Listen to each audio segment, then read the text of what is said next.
The draft resolution before you does not create a new reality. It rather constitutes a serious response to a pattern of recurring hostile Iranian behavior that must cease, and serves as an implementation of paragraph 6 of Resolution 552. 42 years after the adoption of Resolution 552, we urge the international community today, and this esteemed Council specifically, to take a firm, serious, and resolute position against irresponsible practices that attempt, to no avail, to impose a unilateral economic encirclement upon the nations and peoples of the world. These practices and acts of aggression have transcended their regional impact, directly affecting the stability of the global economy and international food security. The World Food Programme has warned that the closure of the strait has driven up the costs of fuel, transport, and food. Furthermore, a continued closure of the strait could push nearly 45 million additional people into acute levels of food insecurity.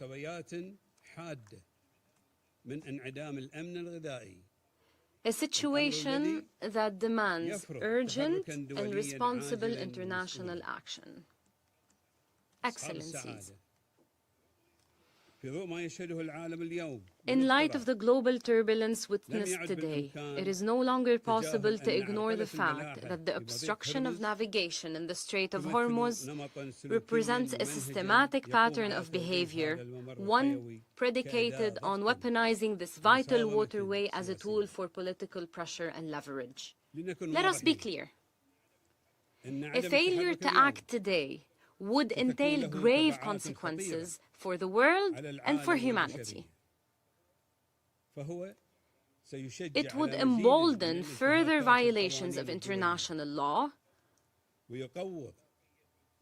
undermine the credibility of the Security Council, and send a negative message, namely that Security Council resolutions may be disregarded with impunity. The economic and humanitarian crisis confronting us today poses a fundamental question to the Security Council and the international community. Will the international community accept being held hostage to attempts at economic blackmail, regardless of the perpetrator? Will your esteemed Council shoulder its responsibility to confront these blatant aggressions, which are actions that contravene international law, show no respect for its resolutions, and indeed completely disregard them? The adoption of this resolution by your esteemed Council today will send a strong and unified message, on the other hand. A message that we stand united in upholding international law, that we will protect civilians, global trade, and food security, that we will safeguard the vital supply chains for advanced technology, thereby ensuring continued global technological progress for the well-being of humanity, and that we will not permit the vital international waterways are threatened or blocked. Excellencies, the Kingdom of Bahrain's non-permanent membership in the Security Council, coupled with our presidency of the Council during this current month of April, has placed us before a challenge of the utmost sensitivity, namely, to protect the interests of our affected nations and of the entire world, while simultaneously preserving the unity of the Security Council, ensuring that the Council remains united in its stances and resolutions. Consequently, and following continuous negotiations and extensive discussions, we have strived to ensure that this draft resolution is balanced, implementable, and capable of achieving the desired objectives. A united council to ensure safe maritime navigation.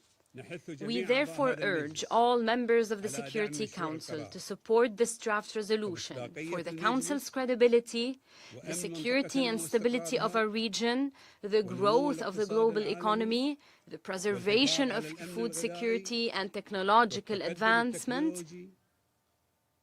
All depend upon the decision of your esteemed Council. Thank you.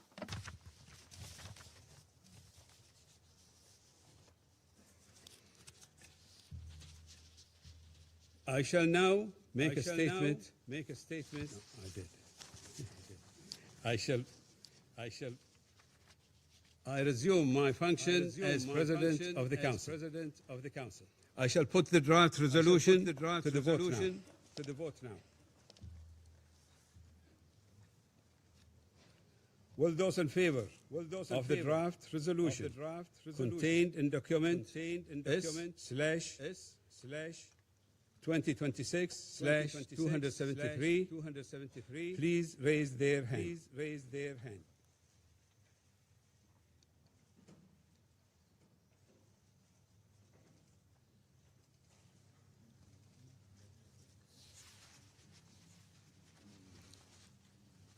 Those against.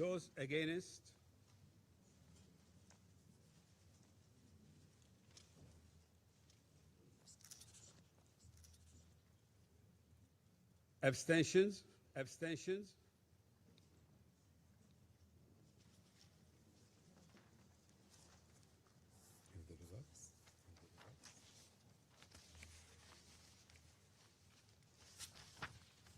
The result of the voting is as follows.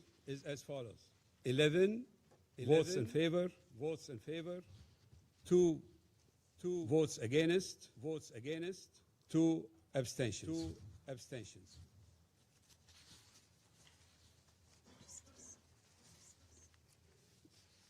The draft resolution has not been adopted owing to the negative vote of a permanent member of the Council.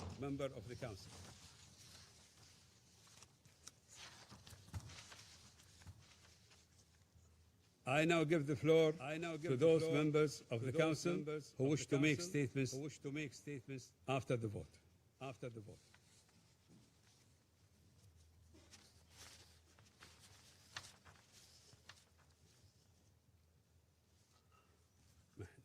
I shall now make a statement in my capacity as Minister of Foreign Affairs of the Kingdom of Bahrain.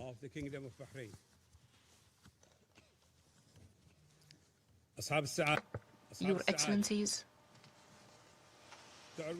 my country, the Kingdom of Bahrain, and the United Arab Emirates, the Kingdom of Saudi Arabia, the State of Qatar, the State of Kuwait, and the Hashemite Kingdom of Jordan express their regret that the resolution presented before you today has not been adopted.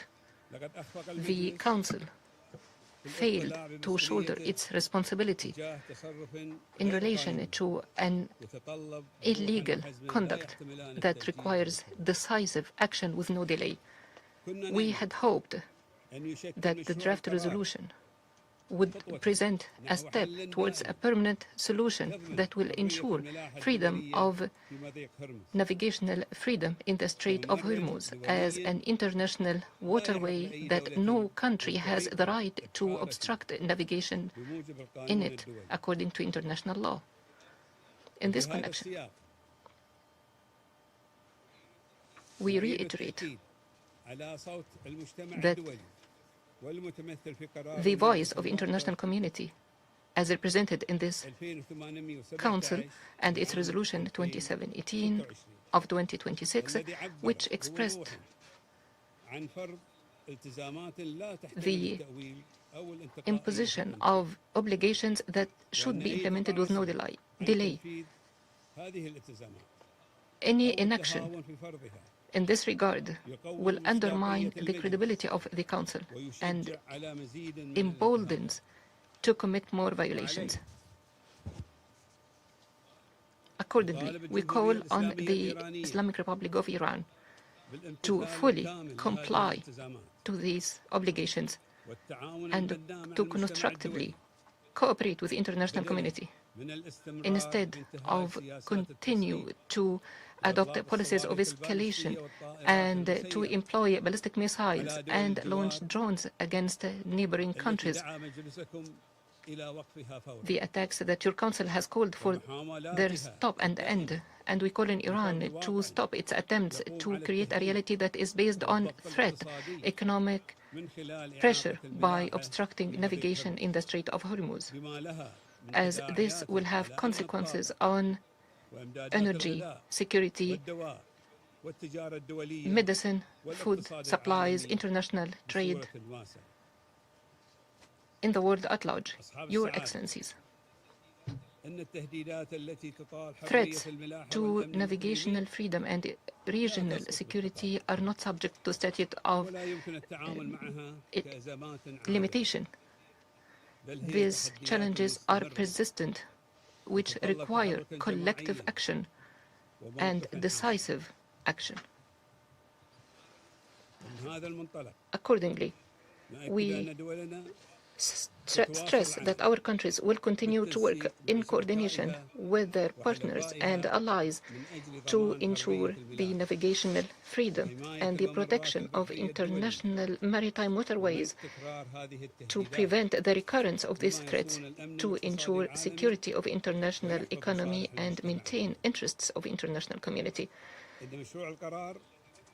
The draft resolution, which has not been adopted by your esteemed Council, reflects an urgent response to serious developments which created a direct threat to freedom of maritime navigation and impacted the safety and stability of international trade, energy markets, and food and medicine supplies.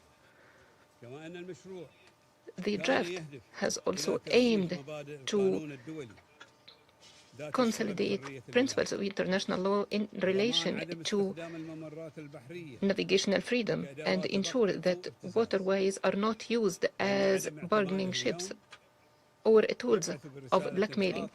Failing to adopt this resolution sends the wrong signal to the world, to the peoples of the world, the signal that the threat to international waterways can pass without any decisive action by the international organization responsible for the maintenance of international peace and security. Threat to close the Strait of Hormuz and using it as a pressure card before the world is not anything new. It is a repeated conduct used by Iran for decades. Every time it has been used, it had direct implications on global markets, energy security, and food supplies, and the lives of the peoples of the region. We consider that the inaction of the Council and its failing to address this situation decisively will lead to entrench this kind of conduct and behavior that is irresponsible and that is contravening with international law. It will expand the scope of its risks, which is a threat to the stability of the world order. The Arab Gulf is not far from your countries, not in geography or economy. It is in the heart of your stability and prosperity. Its security is your security. And the Gulf countries are not only providing the energy supplies which move world economy, they contribute to the stability of the markets, and they support the supply chains, and they are a reliable investment and commercial partner, in particular the developing countries and countries of the South, which find themselves in the front line of those impacted by this crisis, and they bear the disproportionate cost of any disruption in supply chains and disruption of energy markets. Our countries contribute to the development of future industries, including the supply chains and the associated technologies. We host communities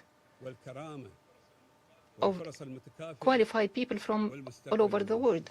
Your people are working side by side with ours in an environment based on security, dignity, equal opportunity, and aspired and shared future. Your Excellencies, failing to adopt the resolution today does not change the reality on the ground. It does not protect the civilian seafarers. It does not secure global supply chains. It does not ensure the free flow of energy and trade. It does not exempt those responsible for the violations of international law from accountability. It raises questions about the ability of this Council to assume its responsibility in maintaining international peace and security. Let us be clear. The attacks by Iran against the commercial vessels and its attempts to hinder the legitimate passage through the Strait of Hormuz is a flagrant violation to international law and the UN Convention on the Law of the Sea. It is a direct threat to international peace and security. Failing to adopt this resolution does not give legitimacy to these actions, which adversely impact the interests of the peoples and states of the world. It does not weaken the existing legal obligations. It does not reduce or impair the right of states to take all necessary means to defend individually and collectively their sovereignty, security, stability, and interests, and the interests of the peoples and states of the region consistent with Article 51 of the Charter, as enshrined in your Resolution 2817. Your Excellencies, the Kingdom of Bahrain regrets that the Council has not lived up to the moment to act in a unified manner as imposed by its legal responsibilities. Notwithstanding the response and the cooperation we have extended in relation to the amendments required by some states to be included in the draft resolution, this comes from our interest in maintaining unity of the Council. We reiterate, we will continue to work with our regional and international partners to ensure maritime freedom and navigational freedom, and to protect civilian lives, and to work with the esteemed Council to compel Iran to implement immediately Resolution 2817. The credibility of the Council is today at stake. It's not an abstract concept. The credibility is measured by the ability of the Council to move decisively when the situation so requires. As to the responsibility, it remains to exist, and the Kingdom of Bahrain will continue to shoulder this responsibility alongside all those who uphold international law and those who believe in justice and the right of peoples to live in dignity and equality without fear from the future. Thank you. I resume my function as President of the Council.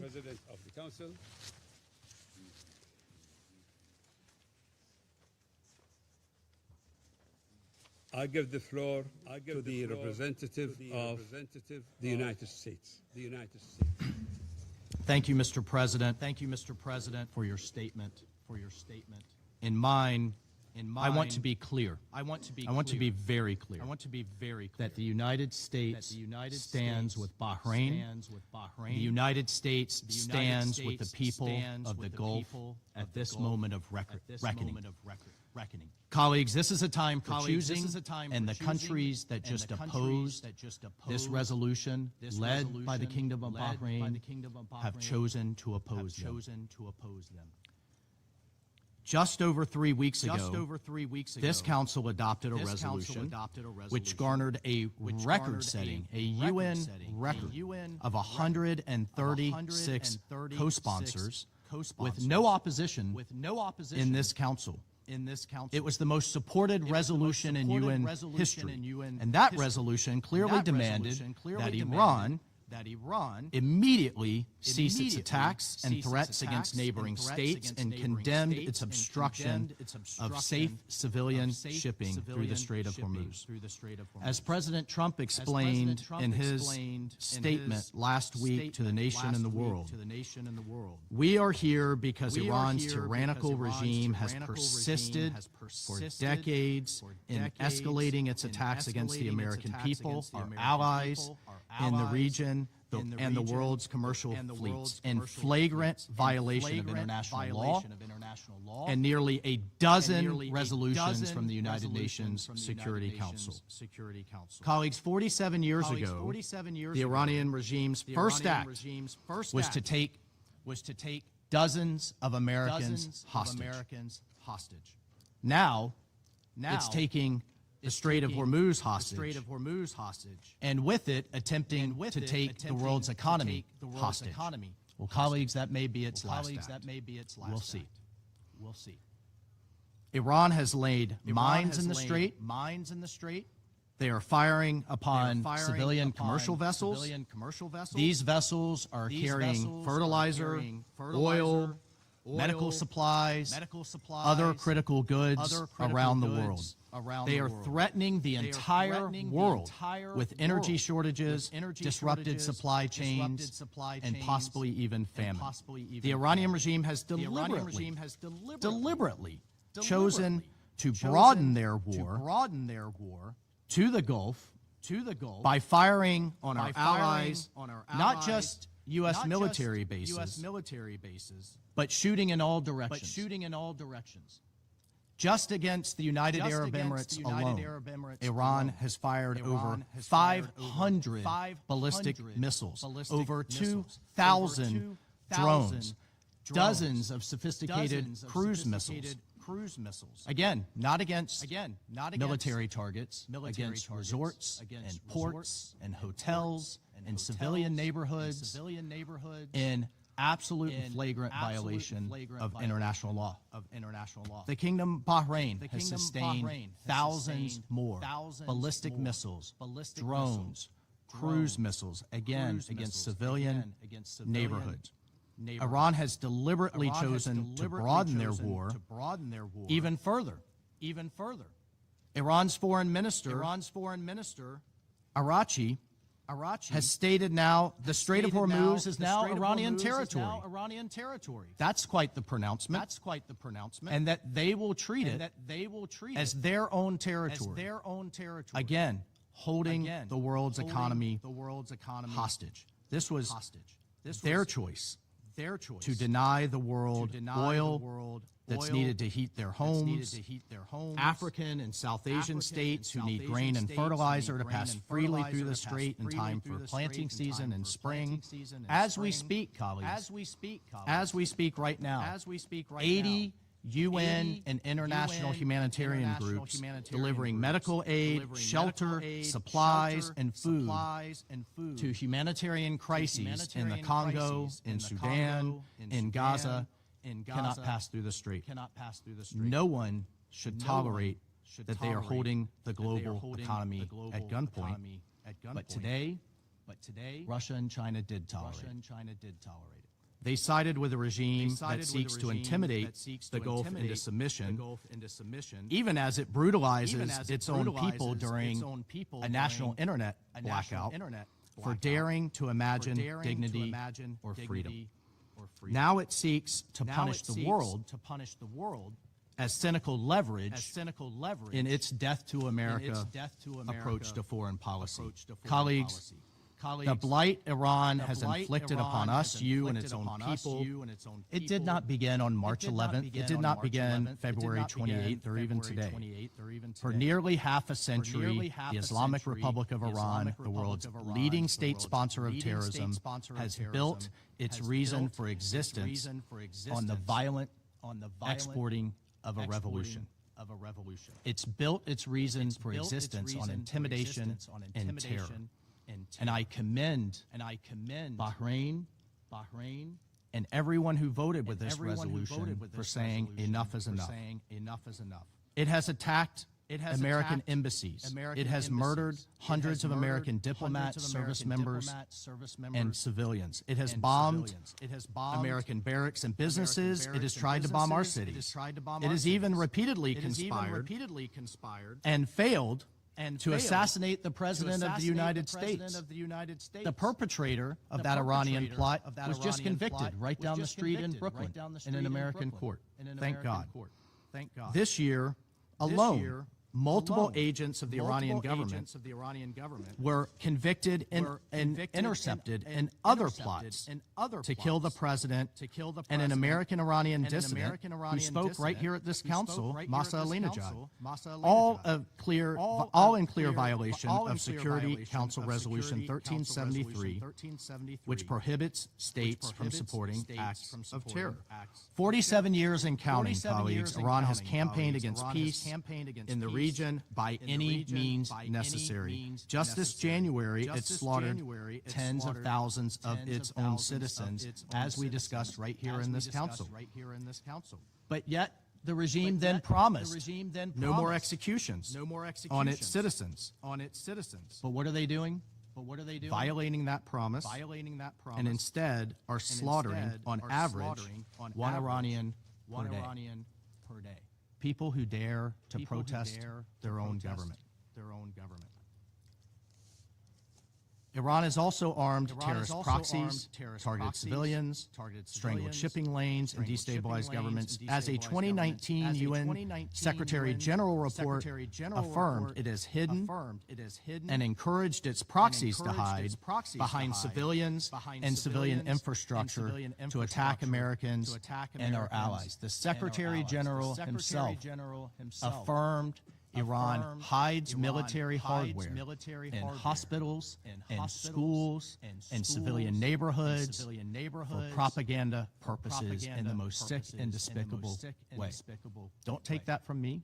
Take that from the Secretary General and his own report. And now, according to the UN's UNICEF, the IRGC is openly recruiting children as young as 12 to be child soldiers. Right now, as their country suffers, they are spending millions per day to enforce an internet blackout on those same civilians and those same children that they are executing for daring to protest. Why is all of this happening? Because regional peace is a threat to Iran. Apparently, it's not good, or apparently it's bad for China and Russia too. It exposes the Iranian regime for what it is, which is a dictatorship punching at the kneecaps of its neighbors who have realized a better future for their people. Just across the Strait of Hormuz, cities like Dubai, Doha, and Manama and Riyadh beckon the Iranian people for a better future. That's the threat, colleagues. That's what the regime doesn't want to see for its own people. Right across the Gulf, there is a brighter, better future, a different model. And they will not have it, and they're attacking it at every turn. I recently heard colleagues from an Iranian dissident, one who has been repeatedly harassed, threatened, and is in hiding. This Iranian dissident told me, do you know what the Iranian people fear the most? They fear that America will stop. They fear that we'll stop too soon. and that a new future, this is from the dissident, a new future, one who looks like what its Gulf neighbors have provided, will not come for them. Well, today, colleagues, certain countries stood in the way of that future, and the United States voted to protect that future. Mr. President, it is not lost on us that as we speak, your people, our allies across the Gulf, and American service members in the region are under a barrage of Iranian missiles and drones. They and you have shown great bravery. It is sad and unfortunate that Russia and China have not. We have long known that these countries are capable of paralyzing the Council through obstruction and manufactured confusion. Today's veto marks a new low, and it shows just how frightening a safer, more secure, more united Middle East can be. Colleagues, the rejection of this resolution will be explained today. You will hear today a number of excuses. You will hear that this was part of the U.S. campaign to ensure that the world is free of Iran's nuclear program. I will note today's result does not restrict the United States to continue to act in its own self-defense and in the collective defense of our allies and partners, and President Trump will continue the actions necessary to defend our people and the free world. The request from Bahrain and from the region was not unreasonable. They engaged every country on this council and took their inputs and thoughts on board. It was a simple resolution. Iran must stop attacking the Gulf, stop threatening its neighbors, and reopen the Strait of Hormuz. And I would note, colleagues, that Russia and China might have chosen better partners than Iran. They might have chosen to stand with our Gulf allies, with Manama, with Doha, with Abu Dhabi, and Kuwait City, and others. But instead, Russia has chosen to be a critical supplier of military equipment to Iran over the past year, in particular, delivering combat aircraft, helicopters, armored vehicles, and other arms to Iran, some of which violate Security Council Resolution 1929. Iran likewise has supplied Russia with hundreds of attack UAVs and UAV technology for use in Ukraine, including transfers before October 2023, and therefore in violation of Security Council Resolution 2231, which placed an arms embargo on Iran, voted by this Council. And in September 2024, Iran began delivering hundreds of close-range ballistic missiles to Russia. Meanwhile, China imports over 80% of Iran's illicit oil, and Chinese entities have exported significant quantities of components intended for attack drones and technologies that could be used in ballistic missiles. Colleagues, let us be clear. In the coming days, when critical shipments are delayed, when fertilizer fails to reach countries that need it for planting season, when vulnerable populations face deepening food insecurity, the world will know exactly who chose obstruction over responsibility. So, despite today's outcome, let me reiterate two simple messages from the United States. First, the U.S. stands firmly with our partners in the Middle East. Second, the Strait of Hormuz is too vital to the world to be used as hostage, to be choked, to be weaponized by any one state.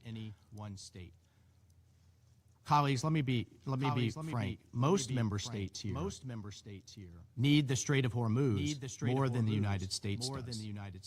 Still, as this Council knows, the U.S. has consistently pursued a diplomatic resolution, even as we continue to achieve our objectives in Operation Epic Fury. We have put serious diplomatic proposals before Iran. The U.S. remains prepared for meaningful diplomacy, but diplomacy cannot succeed where defiance, delay, and escalation remain Tehran's only response. We are grateful to our mediating partners for their continued effort to secure a peaceful resolution But Iran has to choose. One. Colleagues, Iran is a direct threat to international peace and security. It is responsible for its own thuggery, and it alone is responsible for the ramifications. The book I live by, in that book, God has, quote, provided a way out, end quote. And even now, on the heels of Holy Week, Iran can also choose to reverse its decision, to reopen the strait, to seek peace, and to make amends. But until then, and afterwards, we call on responsible nations to join us in securing the Strait of Hormuz, protecting it, and ensuring that it remains open to lawful commerce, to humanitarian goods, and the free movement of the world's goods. Mr. President, the United States and its allies will protect our interests, our people, and a better future for all, even while members of this council partnered with the Iranian regime work to do the exact opposite. I thank the representative of the United States. I give the floor to the representative of Panama. Thank you, Mr. President. Panama welcomes Bahrain's leadership in putting forward and leading this negotiation process, as well as for the efforts that it has made to bring positions between members of the Council closer together.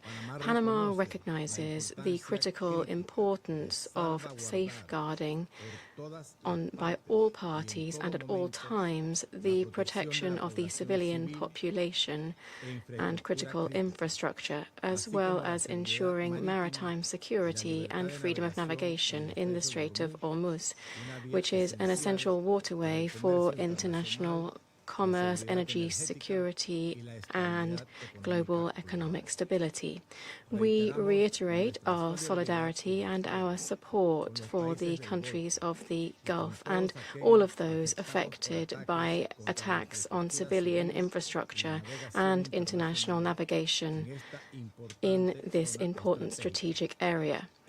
In the context of an escalation which was not begun nor sought by these states and the consequences of which they are currently directly facing, Panama co-sponsored and voted in favor of Resolution 2817/2026, through which this Council condemned the attacks on countries of the Gulf, reaffirmed respect for their sovereignty and territorial integrity, and demanded an immediate cessation of such attacks.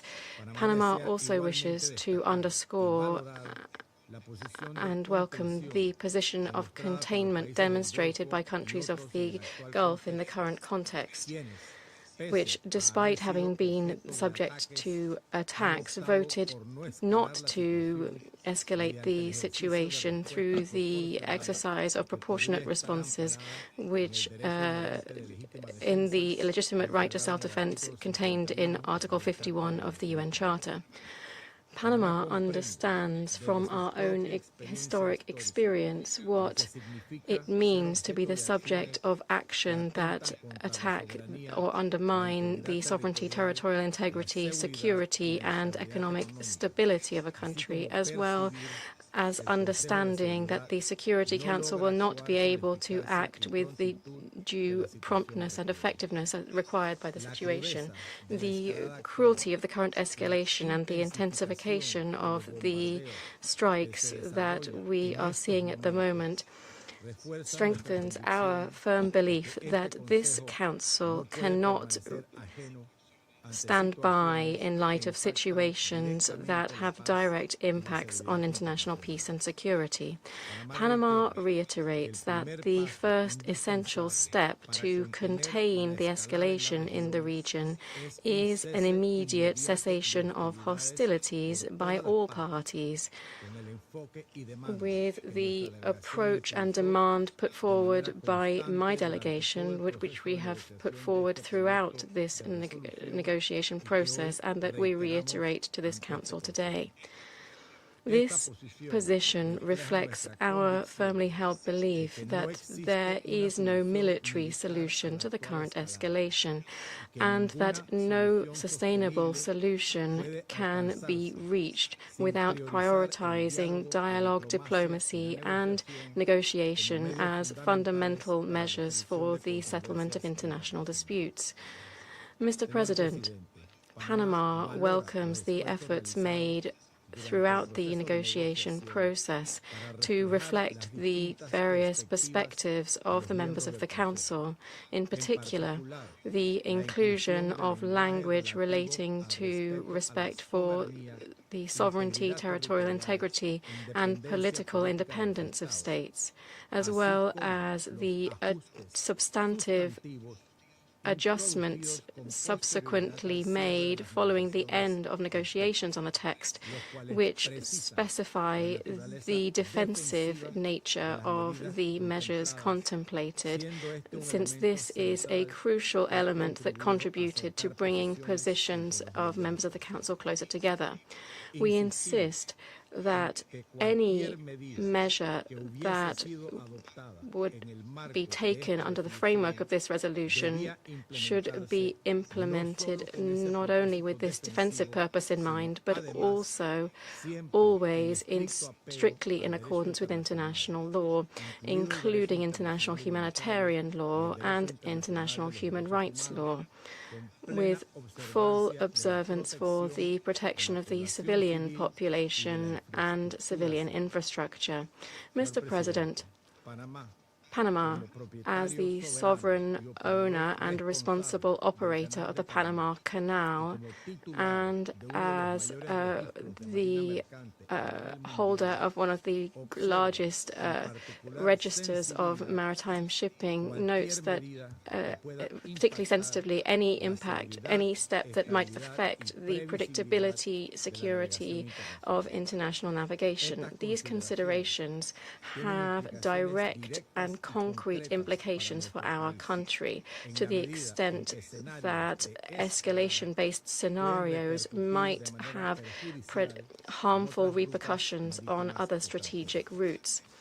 In light of the urgency of the situation and the need for the Security Council to act, Panama resolved to support the adoption of the resolution, which in its final version adopted a tone which allowed us to support it, always under the understanding that the mandate derived from this adoption would be interpreted and applied responsibly and specifically by all parties. This vote reflects a responsible decision geared towards ensuring reducing greater risk for the civilian population and critical infrastructure, as well as to contributing to easing the tensions and supporting international navigation and waterways. Thank you. I thank the representative of Panama. And I give the floor to the representative of Colombia. Mr. President, Colombia notes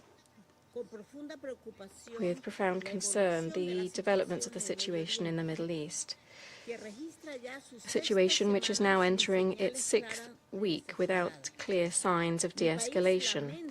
My country regrets the loss of human life and condemns all attacks on civilians, civilian objects, and essential infrastructure, including energy installations, whose operation is essential to ensuring the supply of basic services.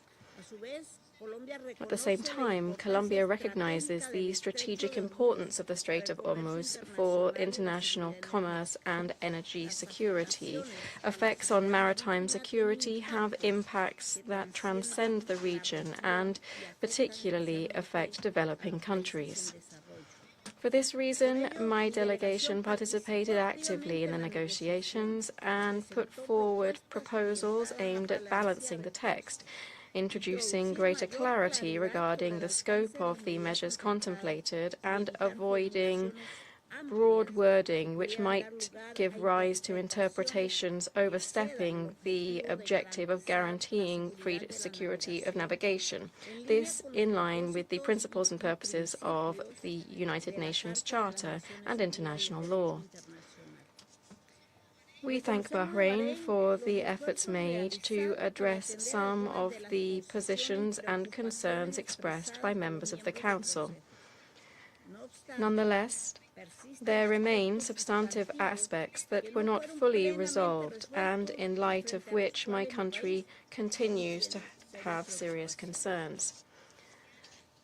In particular, my delegation believes that the text remains selective, unbalanced, and ambiguous. In addition, Colombia is concerned that the lack of legal precision in the text could lend itself to interpretations that surpass the planned objective and would have broader implications for regional stability, including the risk of expanding the conflict or driving dynamics that could involve more actors in a situation that is already so volatile.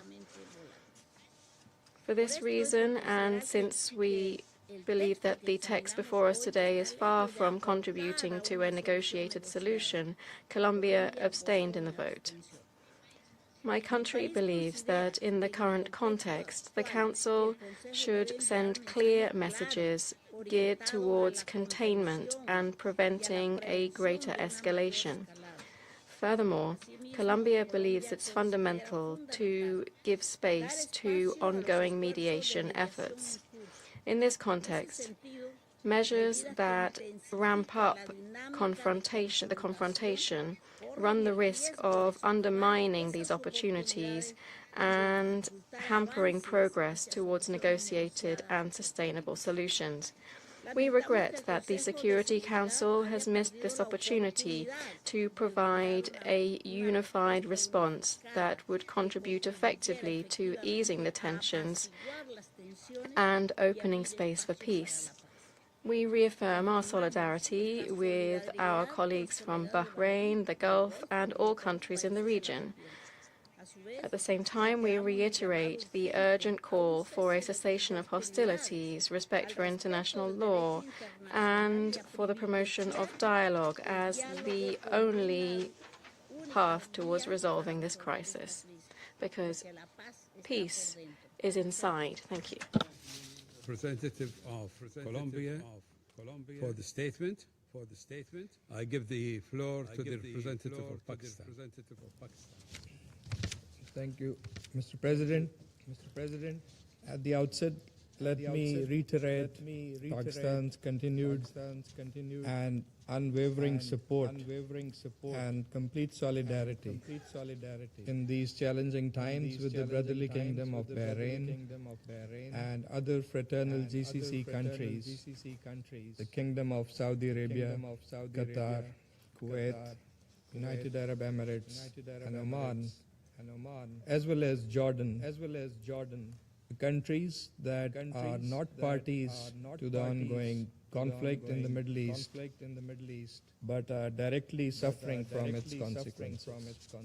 Pakistan supports the sovereignty, territorial integrity, political independence, and security of all brotherly countries in the region. President, the Strait of Hormuz is an important international shipping route for goods and energy.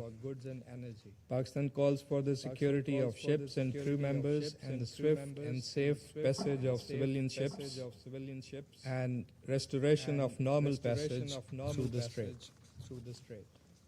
The situation in the Strait of Hormuz is adversely impacting countries around the world, including Pakistan. The consequences for regional and global economy are evidently harsh, and ordinary Pakistanis are also suffering. South Asia, that is home to nearly a quarter of world population, is suffering. The ongoing situation in the Strait of Hormuz has resulted in one of the largest energy supply shocks in modern history. The impact is felt not only in terms of energy flows but also fertilizers and other essential commodities, thus affecting food security, cost of living, and squeezing the livelihoods of the most vulnerable. If the military escalation and disruptions persist, the suffering will extend far beyond the region, translating into widespread economic hardship. We thank Bahrain for their hard work and extensive consultations on the draft resolution. We agree on the urgency of the situation and the fundamental premise of the draft resolution, which is the reopening of the Strait of Hormuz and normalization of the situation at the earliest. This is an important issue, not only for the GCC countries, but also for all other states in the region and beyond, including Pakistan. It is also logical, Mr. President, that any discussion or arrangement related to the Strait of Hormuz will have to take into account the legitimate interests of the GCC countries. Pakistan supported Resolution 2817 that was presented by Bahrain on behalf of the GCC last month. And we have consistently maintained that that resolution should be implemented in letter and spirit. However, we continue to believe that time and space must be allowed for ongoing diplomatic efforts to facilitate a return to dialogue and engagement. These efforts have been widely acknowledged and appreciated, including by the UN Secretary-General and members of this Council. We would continue seeking a durable diplomatic solution of the prevailing situation. This is the fundamental foundation of our ongoing diplomatic efforts, which we are determined to continue to pursue. At this critical juncture, restraint, diplomacy, and dialogue must prevail. Pakistan has been actively engaged in diplomatic efforts towards that end, in concert with its partners in the region and beyond.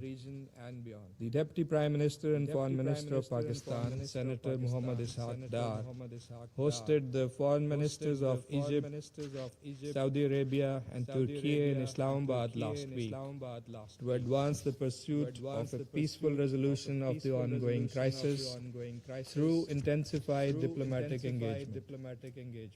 After the Deputy Prime Minister's meeting with His Excellency Mr. Wang Yi, the Foreign Minister of China, in Beijing last week, China and Pakistan announced a 5-point initiative with a sequenced roadmap encapsulating an immediate halt to hostilities, launch of inclusive peace talks, protection of civilians and critical infrastructure, restoration of maritime security in the Strait of Hormuz, and a firm reaffirmation of the UN Charter and international law as the indispensable framework for a lasting political settlement. President, our objective is clear: a permanent end to hostilities, containing the expansion of this conflict and preventing any further loss of civilian life or destruction of critical infrastructure. Pakistan remains committed to continue playing its constructive role in promoting dialogue, fostering understanding, and supporting all efforts aimed at achieving lasting peace in the region. I thank you. I thank the representative of Pakistan for the statement. I give the floor to the representative of France.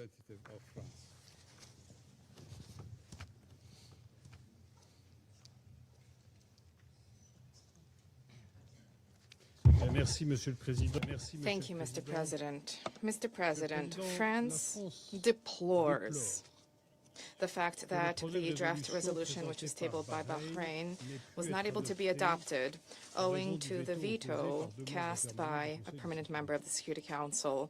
We wish to thank Bahrain for the efforts of consultation which were undertaken over the course of negotiations on this text, which deserved the support of the full Council.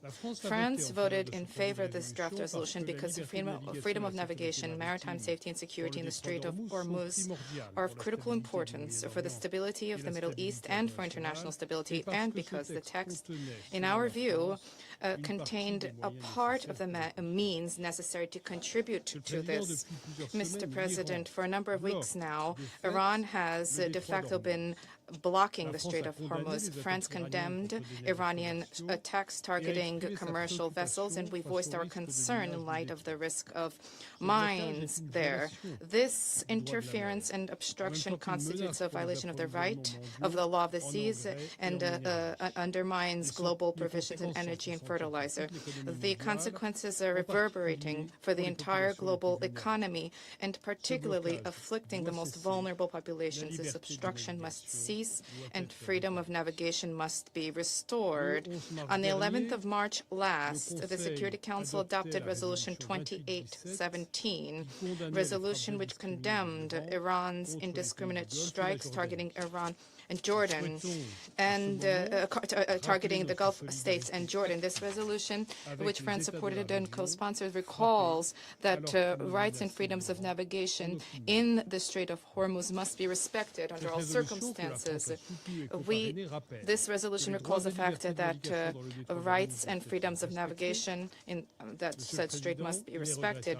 And, Mr. President, we regret the fact that the Council has been blocked from supporting efforts to provide security and safety of navigation in the Strait of Hormuz.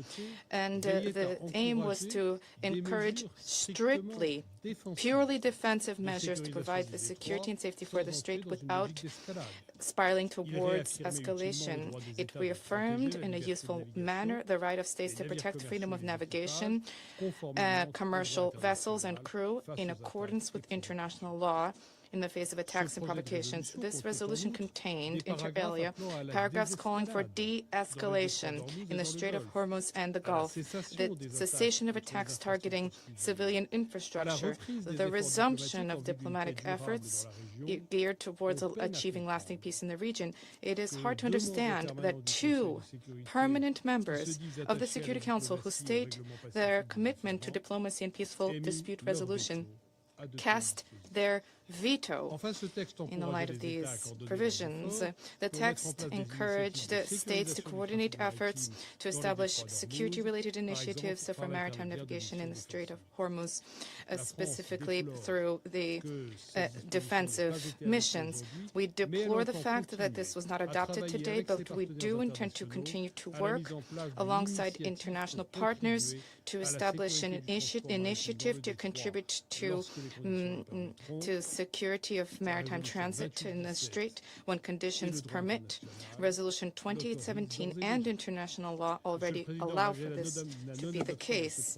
Despite the fact that the draft resolution was not adopted, the efforts which we support need to continue, including at the Security Council, to pave the way for a de-escalation and a ceasefire, which is more necessary than ever before, to restore freedom of navigation in the Strait of Hormuz in accordance with the law of the sea, and beyond that, to tackle the multi-pronged threats posed by Iran, including its support for the network of regional allies and nuclear and ballistic missiles programs. France stands ready to contribute to these efforts at the Security Council. Our position has remained steadfast for more than 20 years. These threats will not be addressed militarily. They cannot be addressed militarily.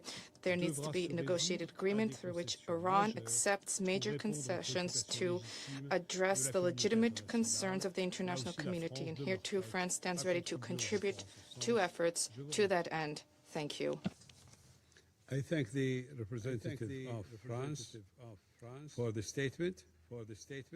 I give the floor to the representative of Greece. Greece voted in favor of the resolution presented on behalf of Bahrain, Jordan, Kuwait, Qatar, Saudi Arabia, and the United Arab Emirates, reiterating its strong solidarity to the countries of the Gulf and reaffirming the importance of safeguarding freedom of navigation and maritime security in the Strait of Hormuz. On this occasion, I would like to thank Bahrain for their tireless efforts to drafting this resolution, and we regret that its adoption was not made possible today. The Strait of Hormuz remains one of the most critical maritime routes and a vital artery for global international trade and energy supply. Any disruption to its normal functioning carries immediate and far-reaching consequences for international peace and security. Freedom of navigation constitutes a public good. We have repeatedly condemned Iran's illegal and unprovoked attacks against the countries of the Gulf region and elsewhere. Any actions by Iran that jeopardize the unimpeded passage of commercial and merchant vessels through the Strait of Hormuz must cease immediately. Greece remains firmly committed to promoting maritime security and freedom of navigation in accordance with international law as reflected in the UN Convention of the Law of the Seas, UNCLOS.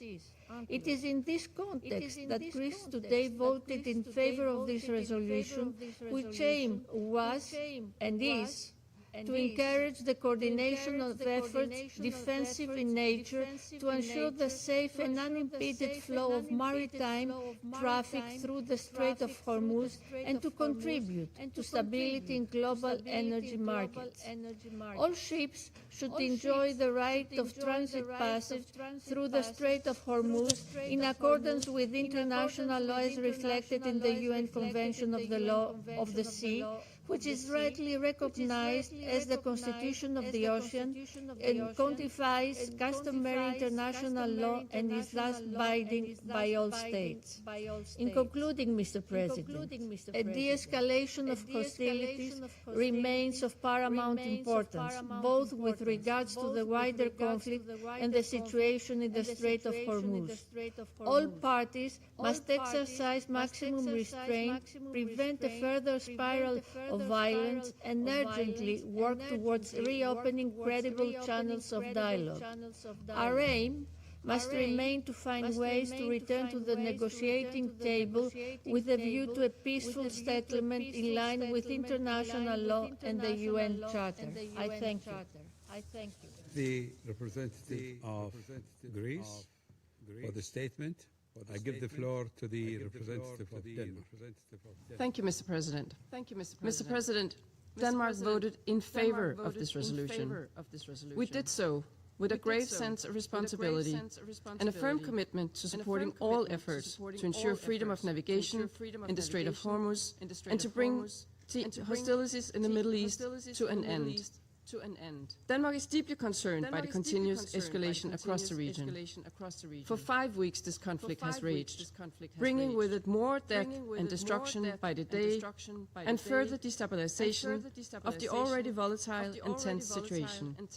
Our vote today reflects our belief in the urgent need to address these developments.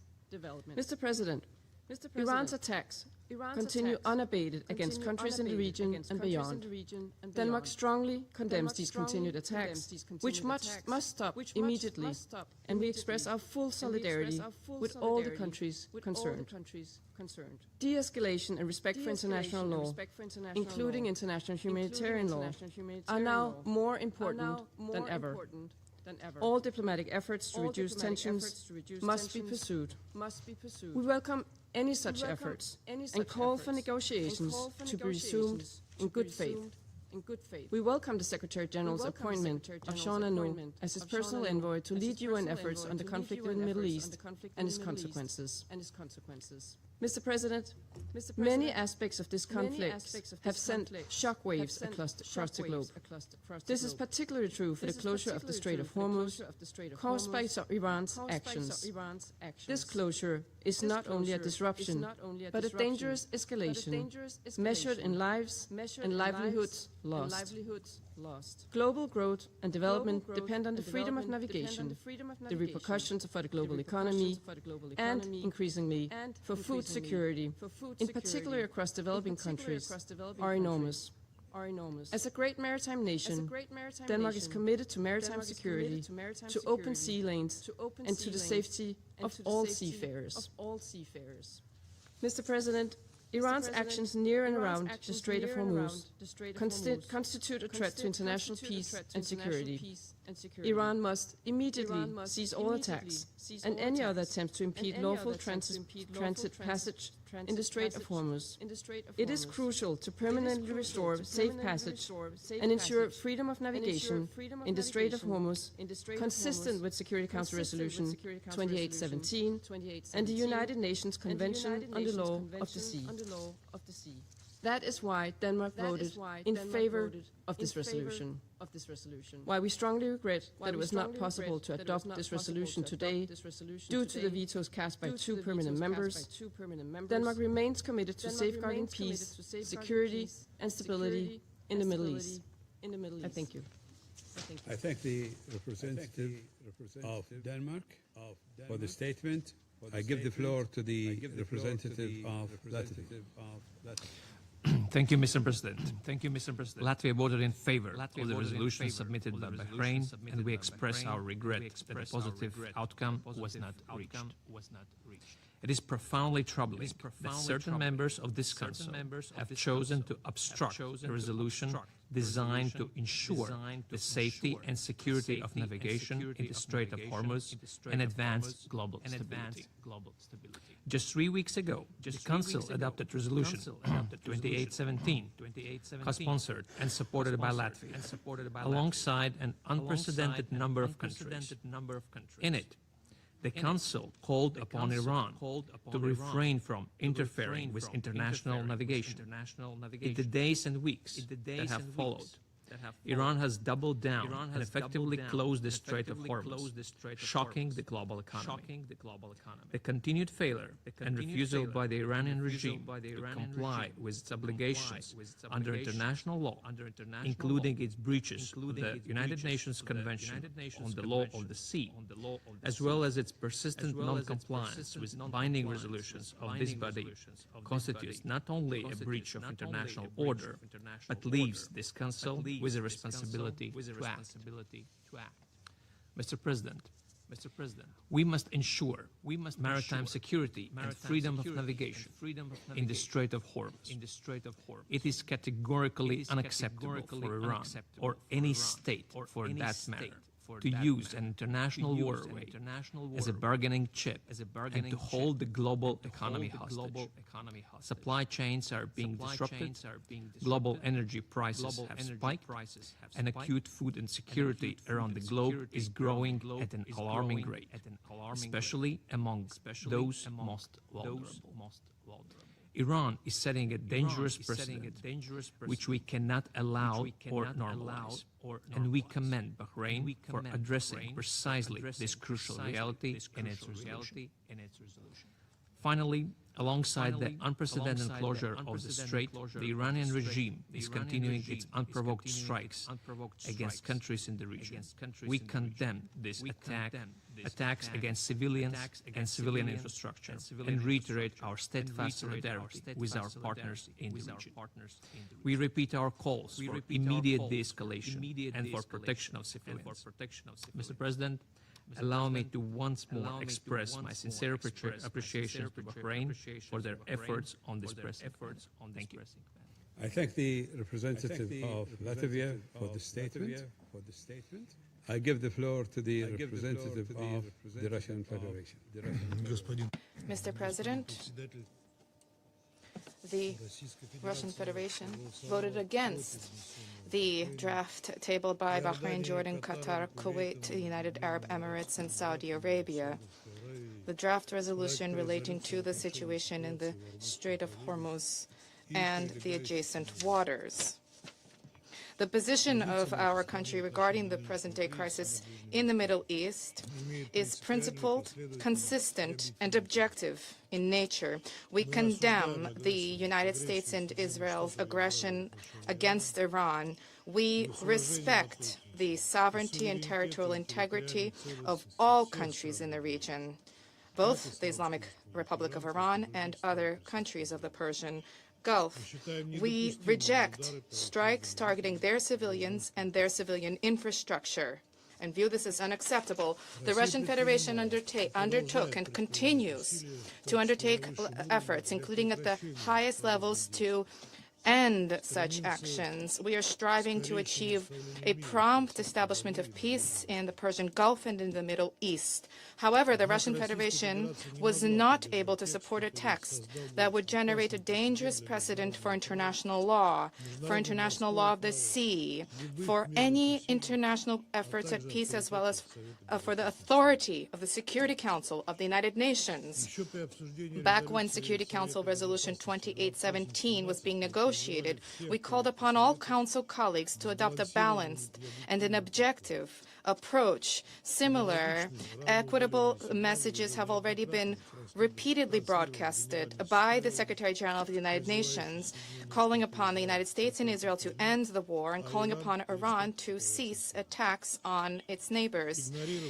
Disregard for the root causes of the crisis in the Middle East, namely the illegal and reckless acts by the U.S. and Israel targeting Iran, is not possible and not acceptable. Our and the Secretary General's calls fell on deaf ears then. Nevertheless, we understand the situation of the countries of the GCC and Jordan, and therefore we abstained during the vote on Resolution 2817. This was not an easy choice for us. However, this time, our partners from Bahrain and their like-minded partners went much further, having tabled a fundamentally erroneous and dangerous approach to the situation in the region. Essentially, nearly each paragraph of the draft they proposed abounded with unbalanced, inaccurate, and confrontational elements. And we will point to just the main points in this regard. In paragraph 1 of the preamble and paragraph 6 of the operative part, Iran's actions were presented as the sole source for the so-called destabilizing activities and regional tensions. When it comes to the real causes for the current crisis in the Middle East, namely the U.S. and Israel's illegal attacks targeting Iranian soil, this was something which was not mentioned at all. And this, despite the fact that in paragraph 3 of the preambular part, the sponsors themselves highlighted that threats to maritime navigation in the Strait of Hormuz began to emerge precisely on 28 February 2026. This, incidentally, flew in the face of their own statements that the current initiative was designed to become a response to certain decades of threats to freedom of navigation by Iran. In paragraph 6 of the preamble, attempts to interfere with international navigation of the Gulf of Strait of Hormuz were categorically portrayed as threats to international peace and security. There was deliberate disregard for the fact that a significant part of the Strait of Hormuz is within Iran's territorial waters, and this was deliberately overlooked. Turning to paragraph 7 of the preamble, threats on merchant and commercial vessels and interference on freedom of navigation was identified as the sole reason for disruption to global energy supplies. Once again, without noting the root causes of the crisis, which was frankly mentioned by the President of the U.S. himself, publicly recognizing that an end to hostilities would result in the opening of the Strait of Hormuz. Turning to paragraph 9 of the preamble, as well as paragraphs 1 and 4 of the operative part, there were references to the UN Convention on the Law of the Sea, dating 1982. This international legal instrument does not apply to circumstances of armed conflict, which we stated on a number of occasions during the negotiations process. Paragraph 10 of the preamble noted that the source of threats to international peace and security in the context of the current crisis allegedly is Iran. Deletion from this paragraph of the reference to paragraph 7, to chapter 7 of the Charter was not a panacea. Such language essentially in any event can be interpreted by states acting in bad faith as legitimizing the use of force. Paragraph 2 of the operative part does not speaks for itself. It proposes that the Security Council give a green light for the use of certain protective measures, the scope and breadth of which is unclear to us under the pretext of ensuring safety and security of navigation without any consideration for the sovereignty of littoral states. The qualification about the purely defensive nature of these efforts essentially does not change the situation, especially given the fact that the sponsors themselves made clear that this was referring precisely to offensive measures, which was starkly seen in the language of paragraph 3 of the operative part, which emphasizes that states acting in accordance with paragraph 2 need to act in full compliance with international humanitarian law. In paragraph 7 of the operative part, notes that the Security Council would stand ready to consider further measures against those who undermine navigational rights and freedoms. This is an obvious hint at attempts to leverage sanctions pressure, irrespective of whether this is explicitly stated here or not. Turning to paragraph 7 and 8, not only this refer to the Strait of Hormuz, but also Bab el-Mandeb. So the sponsors deliberately expanded the geographical scope of their draft, thereby giving even greater grounds for expansive interpretation thereof. Turning to paragraph 9 of the operative part, despite the correct reference calls for diplomacy, this referred exclusively to de-escalation of hostilities in the Persian and Oman Gulf regions, as well as the Strait of Hormuz. When it comes to the need to cease the U.S.-Israeli aggression, this was swept under the rug. No mention was made. One thing is clear, Mr. President, regardless of attempts by the sponsors to make the text general, in terms of the language, the essence thereof remained unchanged, namely granting carte blanche for the continued aggressive acts and ongoing further escalation. What this would imply from the legal standpoint, as well as the implications for the situation on the ground, is clear to us, especially at a time when we hear statements from the U.S. president about the readiness to destroy Iran if the Strait of Hormuz is not opened. Once again, it behooves us to remind the Council members about the distortion of the Resolution 1973, adopted by the Council in 2011 on Libya, and what the loose and expansive interpretation thereof caused. The limit of trust in states which advance offensive measures under noble pretexts and streamlined language was exhausted then. We have already seen how the United States strove to justify their strikes against Iran with the right to defense in accordance with Article 51 of the UN Charter, generating a preventive interpretation thereof. We stand in solidarity with our Arab states who were implicated by Washington, who were victimized by the tragedy in the region.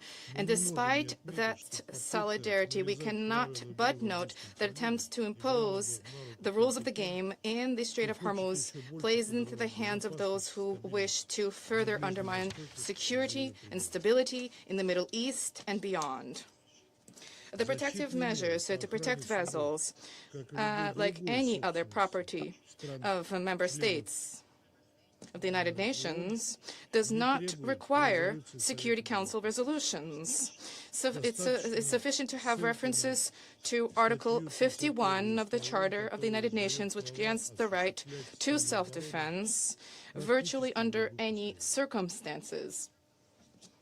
The spread of operations for security purposes in the Strait of Hormuz without the consent of littoral states is yet another reason for which we were unable to accept and to adopt vote in favor of the draft tabled by Bahrain. Colleagues, the adoption of this kind of a document, which disregards the broad context of the situation, would further antagonize Iran, which was already enduring the daily U.S.-Israeli strikes.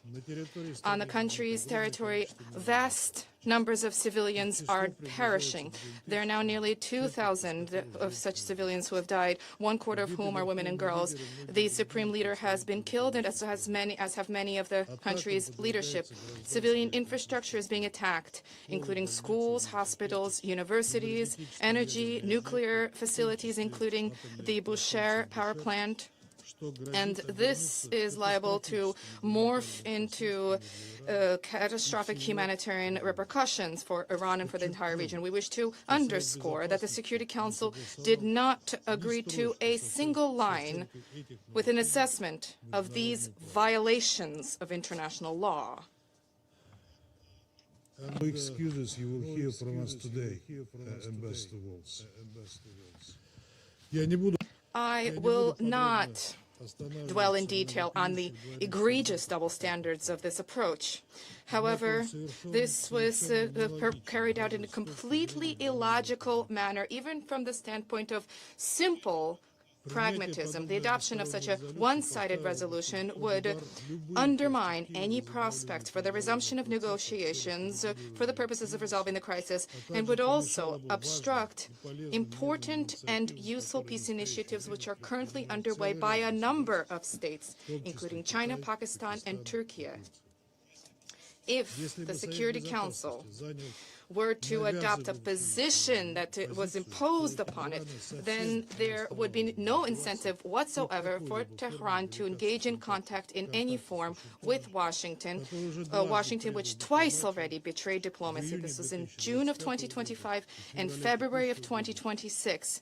And as the U.S. began to conduct large-scale strikes against Iran at the height of the negotiations process. Mr. President, from the very start of work on the document, together with our Chinese colleagues, we conveyed to the Bahraini authors and other members of the Security Council our very serious concerns in connection with this initiative. We did not see room for revision of the text, which is why we urged our Arab friends to abstain from advancement thereof. However, our views were not heeded, and the draft was put to the vote in any event. Under these circumstances, we had no choice other than to vote against it. Russia consistently supports comprehensive security for maritime navigation in all international waterways, the opening of corridors for Venezuela and Cuba, an end to attacks targeting commercial vessels of any country. Similarly, we advocate unhampered navigation in the Strait of Hormuz. However, the only way to resolve this situation is with the participation of all littoral states bordering this important transport corridor. It is not possible to do this without Iran. We call upon our Arab and Iranian friends to resolve the issue of navigation and the movement of vessels directly. We stand ready to facilitate such contacts. Mr. President, we understand the concerns of our Arab partners vis-à-vis the question of freedom of navigation. And we, together with China, are proposing an alternative draft resolution on the current situation in the Middle East, including in terms of maritime safety and security. We are confident that providing for genuine freedom of navigation in the strait, which is of such critical importance for countries in the region and the entire world, the only way to achieve this is through a cessation of hostilities and through achievement of a negotiated solution. Our draft will be concise and equitable and balanced in accordance with the principles of international law and the Charter of the United Nations, specifically regarding peaceful dispute resolution. In this connection, we are putting this straight away to in blue, and we will report on plans for voting shortly, and we trust that the membership of the Security Council will provide their support. Thank you. I thank the representative of the Russian Federation for the statement. I give the floor to the representative of China. Thank you, President. The month-long conflict in Iran and its spillover effect continues to deal a heavy blow to regional and global peace and stability. It is hitting the global economy, causing increasingly widespread disruptions. This is not in the common interest of regional countries and beyond. The ins and outs of this conflict are crystal clear. The U.S. and Israel, without authorization from the Security Council, and while negotiations between Iran and the U.S. were underway, launched military strikes against Iran, in clear violation of the purposes and principles of the UN Charter and the basic norms of international relations. At the same time, the sovereignty, security, and the territorial integrity of Gulf states must be fully respected.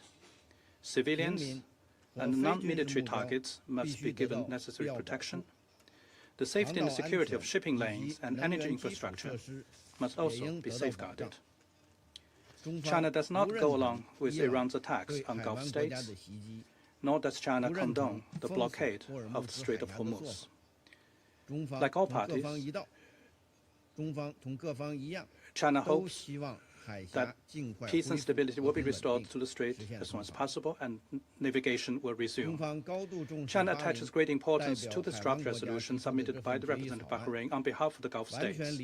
We fully understand their serious concerns, and we are committed to solving the issue properly, and we have participated constructively in the consultations.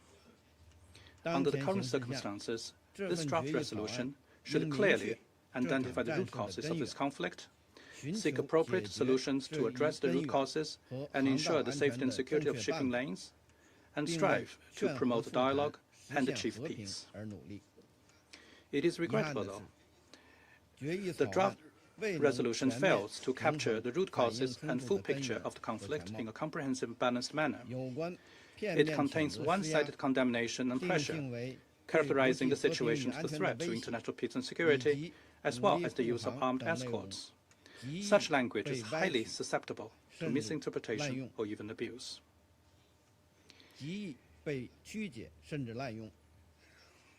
At a time when the United States is openly threatening the very survival of a civilization, the current hostilities imposed on Iran is very likely to further escalate. The draft resolution, should it have been adopted, would send a wrong message and have serious, very serious consequences. The Security Council has recent lessons to learn from issues such as Libya and the Red Sea. Such past mistakes must not be repeated. The Security Council's actions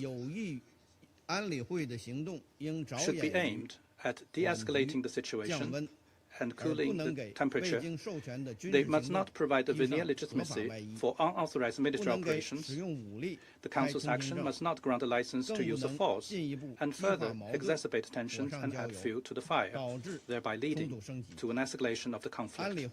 The Security Council should not rush to vote on the draft resolution where serious concerns among members have been raised. In light of the above, China had no choice but to vote against the draft resolution. President, this is a war that should never have happened. And as it continues, it will cause immeasurable harm. At present, the situation in the Middle East continues to deteriorate and hostilities are escalating. The fundamental solution to ensuring safe passage of ships through the strait is to achieve cessation of hostilities and of fighting as soon as possible. The U.S. and Israel are the instigators of this conflict. The fundamental reason for the disruption of navigation in the Strait of Hormuz is the illegal military actions taken by Israel and the United States against Iran. China urges the U.S. and Israel strongly to immediately cease its illegal military actions. Having heard what was said by our U.S. colleague, we are much more convinced now that China's position is objective and impartial, reflecting the image of a responsible major power that upholds international fairness and justice. Our vote will stand the test of history. At the same time, China calls on Iran to stop attacking relevant facilities in the Gulf, address the legitimate concerns of Gulf nations, focus on the common interests of the Global South, and take corresponding positive measures to restore normal navigation in the Strait of Hormuz as soon as possible. China applauds the active efforts made by Pakistan, Egypt, Turkey, and Saudi Arabia to promote dialogue and negotiations and restore regional peace. China commends and supports the work carried out by the United Nations in mediation and alleviating the humanitarian situation, and looks forward to these efforts yielding tangible results at an early date. Recently, China has made tremendous efforts to restore peace and stability in the Gulf and the Middle East. China has engaged in intensive consultations and mediation with relevant parties. China, along with Pakistan, have issued a 5-point initiative on restoring peace and stability in the Gulf and the Middle East, calling for a cessation of hostilities, the prompt start of peace talks, the protection of non-military targets, the protection of maritime shipping lanes, and the primacy of UN Charter. The China-Pakistan 5-point initiative is an open initiative and welcome countries and international organizations' response and participation. Taking into account the need of all parties to resolve the relevant issues, Russia and China have jointly submitted a draft Security Council resolution. The text of that draft resolution is objective fair, showing commitments to easing tensions, calling for dialogue and negotiations, and upholding the rights and freedom of navigation. And we hope it will receive the support of the Security Council members. China is willing to work with all parties to make greater contribution to the early restoration of peace and stability in that region. Thank you, President. The representative of China for the statement. I give the floor to the representative of the United Kingdom. Thank you, Mr. President. And thank you for your leadership on this resolution.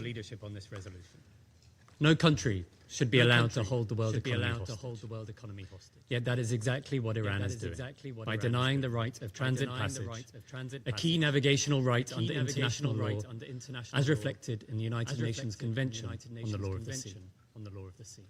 Today, Russia and China chose to shield their ally Iran, rather than join international efforts to open the Straits and avert risks to the global economy. We reject the claims made by Iranian Foreign Minister Araghchi last week that the efforts by the Council to open the Strait will complicate the situation.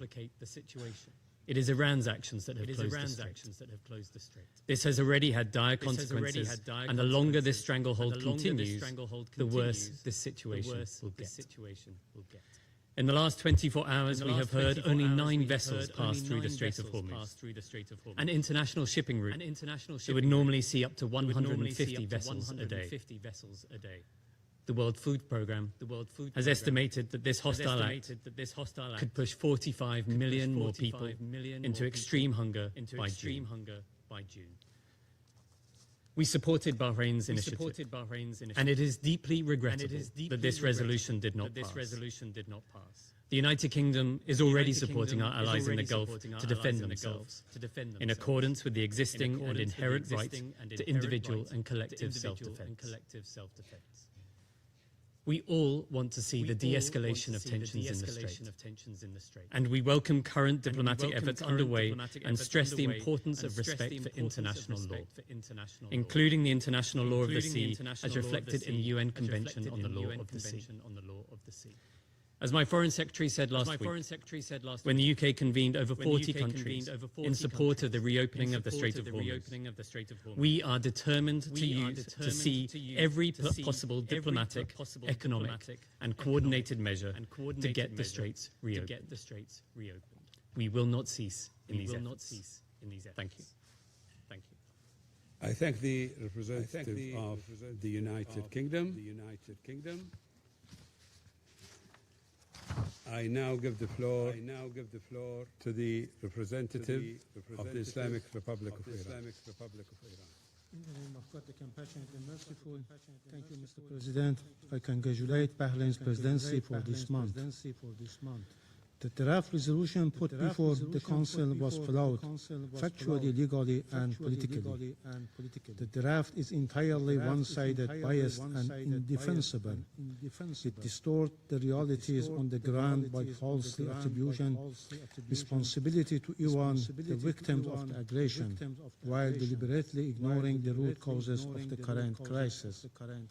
The text unjustifiably and misleadingly portrays Iran's lawful measures in the Strait of Hormuz, which have been taken in the exercise of its inherent right of self-defense in accordance with the UN Charter, as threats to international peace and security.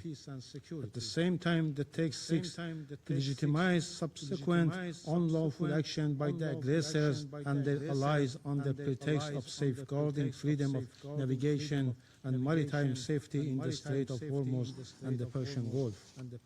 Iran's lawful actions cannot be viewed in isolation from the broader context of ongoing aggression against its territory and sovereignty.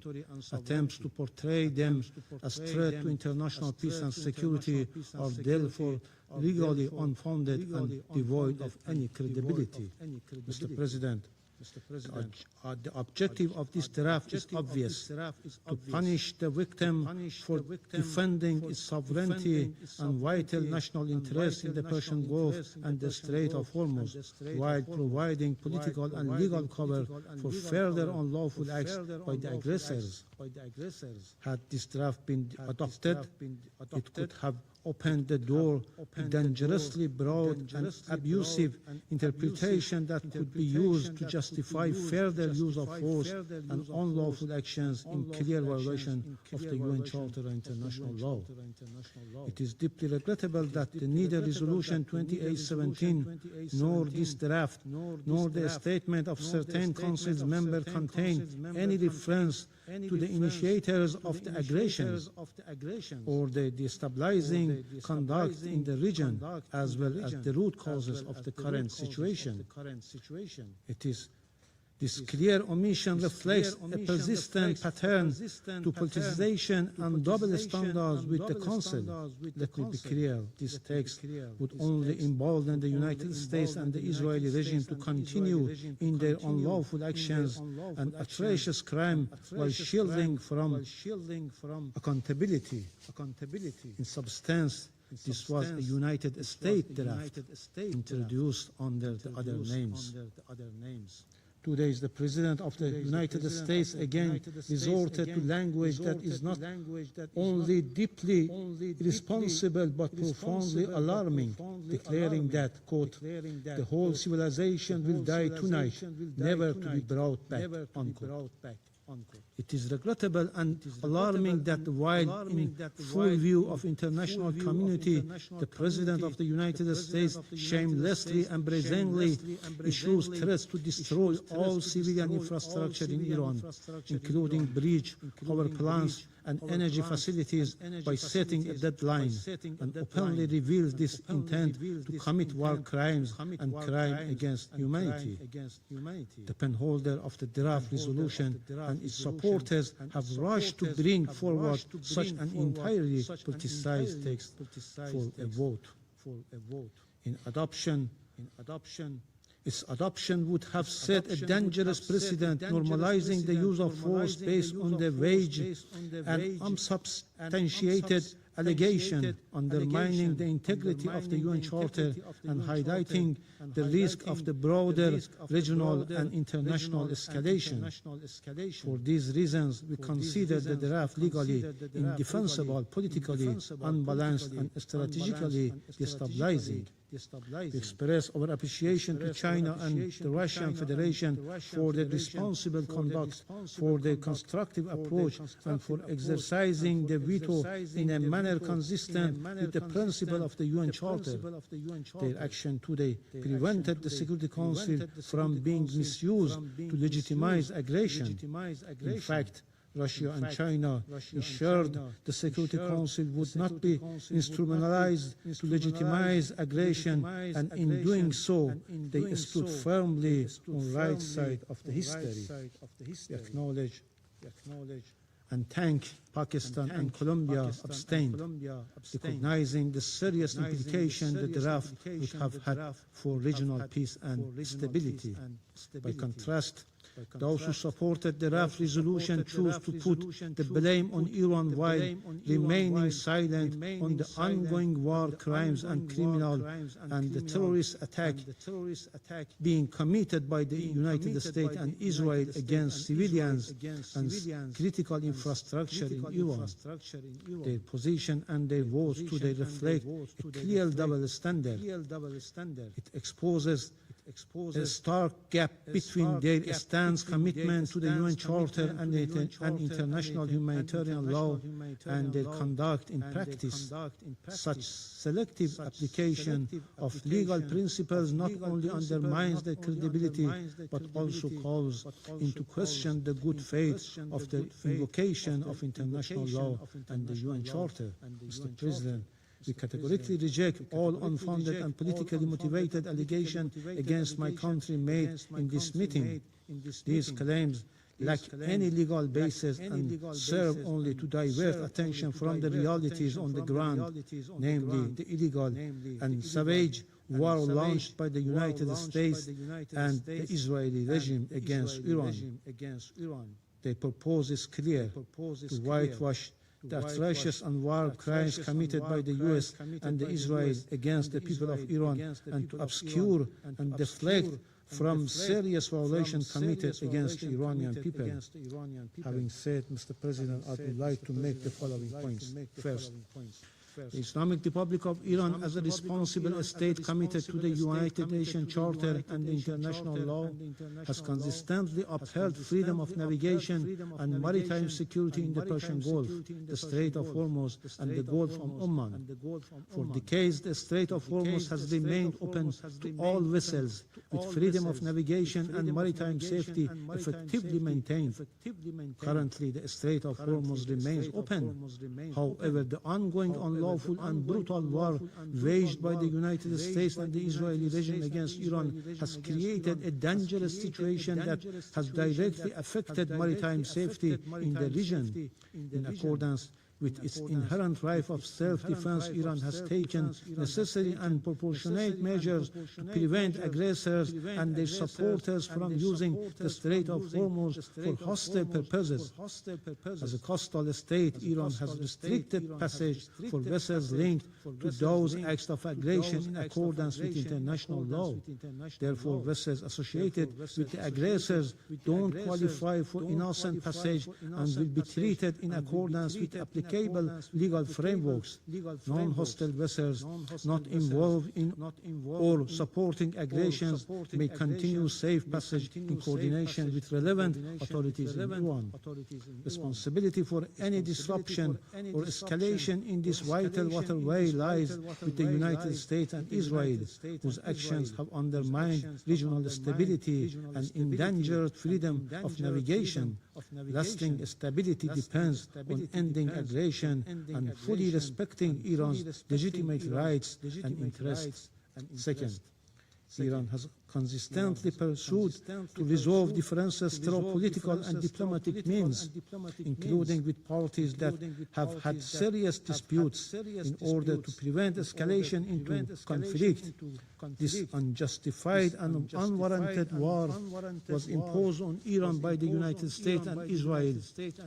In June 2025, Iran was engaged constructively and in good faith in negotiation when it was attacked on the basis of unfounded allegations concerning its peaceful nuclear program, allegations that were later followed by contradictory claims that such capabilities had already been destroyed.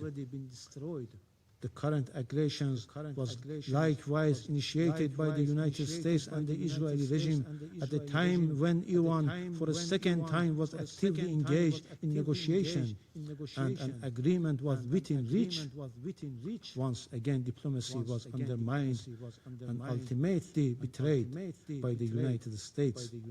Claims regarding Iran's nuclear program are baseless and unsubstantiated. For over 2 decades, the Israeli regime has repeatedly alleged that Iran is on the verge of developing nuclear weapons. Yet, no credible evidence has been presented to support this assertion.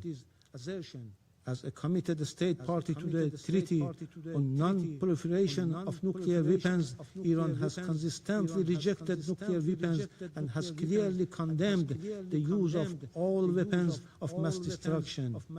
Iran has also accepted one of the most rigorous verification and inspection regimes of the International Atomic Energy Agency, reflecting its stated position that its nuclear program is exclusively peaceful. Yet, within 9 months, 2 wars of aggression have been imposed on Iran by the United States. An NPT depository and Israel a regime outside the NPT. In both cases, Iran's peaceful nuclear facilities were attacked. The Security Council, the IAEA Board of Governors, and the Director General of the agency have failed even to condemn these unlawful acts, let alone prevent the recurrence. This inaction has emboldened the aggressors. U.S. officials now openly speak of targeting nuclear facilities, with the U.S. permanent representative even stating that an attack on the Bushehr nuclear power plant is not off the table. Such reckless threats are a direct consequences of international inaction and have severely undermined credibility of the United Nations and the IAEA. Since the start of this unlawful war on 28 February, multiple attacks have been carried out against Iran's nuclear facilities, including repeated strikes in and around Natanz, Bushehr, Arak, and Ardakan. Particularly alarming are repeated attacks in the vicinity of the active Bushehr nuclear power plant. Any strike on nuclear facilities, notably the Bushehr nuclear power plant, would inevitably lead to irreversible humanitarian and environmental consequences. These unlawful actions constitute clear violation of international law, including Security Council Resolution 487 and relevant IAEA resolution, as well as fundamental principles of international law. However, this Council continues to defending silence, and today certain members point fingers at Iran. Third, over the past 39 days of this brutal war against Iran, the U.S.-Israeli aggressors have crossed all legal, moral, and humanitarian boundaries, committing grave violations and war crimes. From the outset, they have deliberately and indiscriminately targeted civilian objects, including schools, hospitals, airports, and sport facilities, such as primary schools in Mina. In view of the international community, the United States has slaughtered more than 168 innocent girls' schools in Mina. More than 700 schools and educational centers, along with universities, healthcare facilities, and cultural and historical sites, have been attacked, reflecting clear hostility towards Iran's people, identity, and development.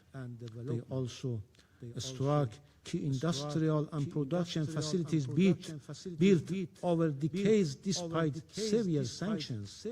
At the same time, the U.S. officials have made threats to destruction of infrastructure indispensable to the survival of the civilian population. Such threats, including the U.S. President's call for widespread destruction of essential civilian infrastructure, constitute incitement to war crimes and potentially genocide, and must be explicitly condemned under international law. Fourth, from the outset of this unwarranted and savage war on 28 February, the United States utilized military bases and facilities located in countries of the Persian Gulf region. Evidence indicates that military movement and operational preparation were underway at these bases for the planning, preparation, equipping and execution of unlawful military attacks against the Islamic Republic of Iran, despite Iran's prior warnings that such unlawful action were being planned. Iran has formally reported these developments with supporting documentation to the Security Council and Secretary General. Under international law, the states are prohibited from allowing their territory to be used directly or indirectly to cause damage to other states. In addition, they must take all necessary measures to prevent foreign armed forces bases in their territory from committing acts of aggression against other states and must not facilitate or support such acts. In the event of the breach of this fundamental obligation, they bear international legal responsibility. Fifth, Iran welcomes the effort by the Secretary Generals, including the appointment of a personal envoy, to secure an immediate end to this brutal war and uphold international peace and security. Iran stands ready to engage constructively with all genuine diplomatic efforts, including through Pakistan, Turkey, and Egypt, as well as diplomatic efforts by China and Russia, and support any credible initiative capable of bringing about the sustainable end to this unlawful and unwarranted war. In this regard, Secretary General Personal Envoy is currently en route to Tehran to pursue consultations. Iran categorically rejects a temporary ceasefire, particularly in light of the June experience, when hostilities resumed under false pretexts. A ceasefire in this context serves only to rearm and prepare for the continuation of further crimes. Any viable solution must ensure a definitive and irreversible end to the aggression and establish a just and durable peace grounded in credible and verifiable guarantees against any recurrence. The United States and Israeli regime must bear full responsibility for harm and suffering inflicted upon Iranian civilians, objects, and critical infrastructure, and must be held fully accountable. Individual criminal responsibility for serious violations of international humanitarian law, including war crimes and crimes against humanity committed in Iran, must be pursued without exception in accordance with international law. The Security Council cannot remain passive. Instead of submitting a one-sided and politically motivated draft resolution, it must act to end this brutal war, demand the immediate and unconditional cessation of U.S. and Israeli attacks, and take decisive measures to ensure accountability for all their violations. Finally, with regards to the United States President's explicit threat of massive war crimes and target and destroys Iran's critical civilian infrastructure, this threat constitutes a flagrant and egregious violation of the IHL and the most fundamental rules of governing armed conflict. The United States would bear full and undeniable responsibility for committing a manifest war crimes and a crime against humanity. Iran will not stand idle in the face of such egregious war crimes. It will exercise without hesitation its inherent right of self-defense and will take immediate and proportionate reciprocal measures. The Security Council regrettably has, from the very outset of this war of aggression against my country, failed to uphold its primary responsibilities for the maintenance of international peace and security. That failures does not and cannot deprive Iran of its lawful right to act. Iran's response is firmly grounded in international law. There must be no doubt Iran will take all necessary measures to defend its people, safeguard its sovereignty and territorial integrity, and protect its vital national interests with full resolve. The United States and the Israeli regime will bear responsibility for all subsequent consequences, regional and international. I thank you. I thank the representative of the Islamic Republic of Iran for the statement. I shall now make a further statement in my capacity as Minister for Foreign Affairs of Bahrain. أصحاب السعادة Your Excellencies, in the name of the Kingdom of Bahrain, I would like to comment on the statement delivered by the representative of Iran. I would like to comment on his false allegations about the attack of the U.S. bases in the GCC countries. I say the GCC countries have made it clear that they are not party to this war, and these bases have not been used to attack Iran. Iran has been well aware that these bases have been vacated from the military elements. However, you launched thousands of ballistic missiles against us, thousands of drones, unprovoked for more than a month, unabated. You attacked our countries in the month of Ramadan. You have not observed the sanctity of this month. You attacked us on the days of Eid. You are an Islamic country. We share neighborliness with you. We share faith, culture, and history. Yet you ignored all these ties. You claimed that you are attacking military bases. Our infrastructure, power installations, civilian infrastructure, plants, refineries, hotels, universities, residential buildings, are they military bases? Are they residential neighborhoods with all those who live there? Women, children, elderly people, are they military bases? You have violated the Charter of the UN, international law, international humanitarian law, law of the sea, principles of good neighborliness. You have not observed the ethical, religious, and moral values. You have not observed Resolution 2817 and the Human Rights Council Resolution L38. You closed unrightfully the Strait of Hormuz. It is an international waterway.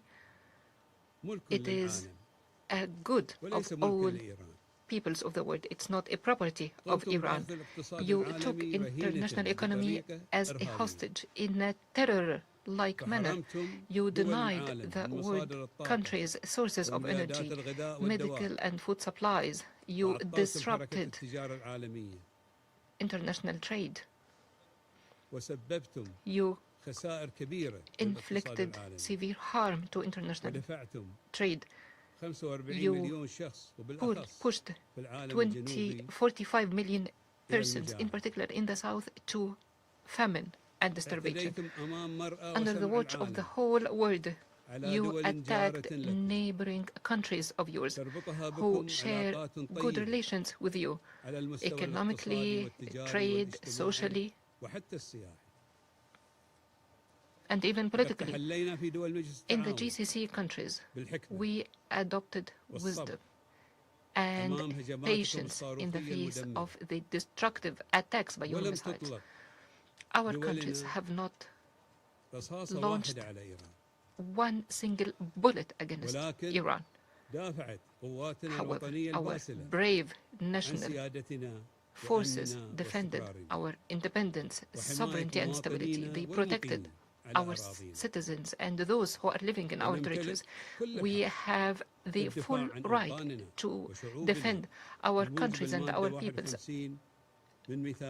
according to Article 51 of the Charter, which is stressed in Resolution 2817. Today, we are not talking about your deliberate attacks against our countries. We are discussing your illegal terrorist actions by closing the Strait of Hormuz, which harmed international trade and jeopardizing the lives of millions of people. I resume my function as President of the Council.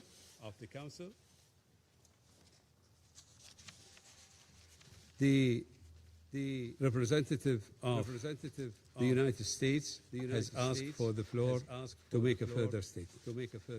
Thank you, Mr. President. We heard a lot today. We heard from the ambassador from Iran a lot about their issues with this ongoing conflict with the U.S. But colleagues, that's not what this resolution is about today. This is not about Iran and the U.S. today. This is about Iran and the Gulf Cooperation Council and Bahrain and the world. And here, we also heard about some dangerous precedents. Here's what I want the world to understand in terms of the dangerous precedent that was just set today by opposing this good faith effort from the Kingdom of Bahrain and the Gulf countries to ensure their shipping can flow freely. One can only imagine a future conflict where a party to the conflict decides it's going to impose collective punishment on the entire world and then use that as leverage in the conflict. One can only imagine a situation where a party decides to shut down the Straits of Gibraltar or the Bering Strait or the Malaccan Strait to further its ends. One could only imagine conflicts where a party decides to hold the rest of the world hostage because of a dispute. And colleagues, this is a situation the world cannot and should not live with, that the Gulf Arabs cannot tolerate. Freedom of navigation is fundamental to a nation's sovereignty and survival. So, Mr. President, the United States will support all measures for your country and for those affected to ensure it has the freedom of navigation, the freedom of transit in line with international law. So my message to the Iranian regime is, as people go hungry and as economies suffer, it is squarely on your shoulders. I thank you, Mr. President.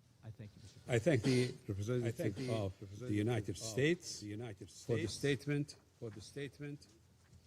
I believe that the representative of the Islamic Republic of Iran has asked for the floor to make a further statement.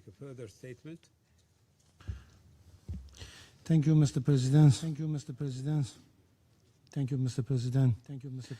I think that once more this war showed that the U.S. will not bring security and stability for the regional countries. We have no hostilities with our neighbors. The fact is very clear that we are targeting the U.S. bases, U.S. interest, and U.S. assessed in reciprocal action. In response to the representative of the United States, I only want to refer to some remarks of the U.S. President, which has initiated this war of aggression against Iran. On 21st of March, he threatened to hit and obliterate Iran's power plants. On 38th of March, he escalated this threat, going to blow up and completely obliterate critical infrastructure, including power plants, oil facilities, Hark Island, and desalination installation. On 1st April, he declared his intention to bring Iran back to the Stone Age, explicitly threatening to strike all electric generating facilities. On 5th of April, he again openly threatened to target civilian infrastructure, stating that Tuesday will be power plant day and bridge day. There will be nothing like it. And 2 days resorted to a language that is not only deeply responsible, but profoundly alarming, declaring that the whole civilization will die tonight, never to be brought back. Such rhetoric is unfitting of any political leader, let alone the head of a permanent member of the Council entrusted with the maintenance of international peace and security. I thank you. Thank the representative of the Islamic Republic of Iran for the statement. There are no more names inscribed on the list of speakers. The meeting is adjourned.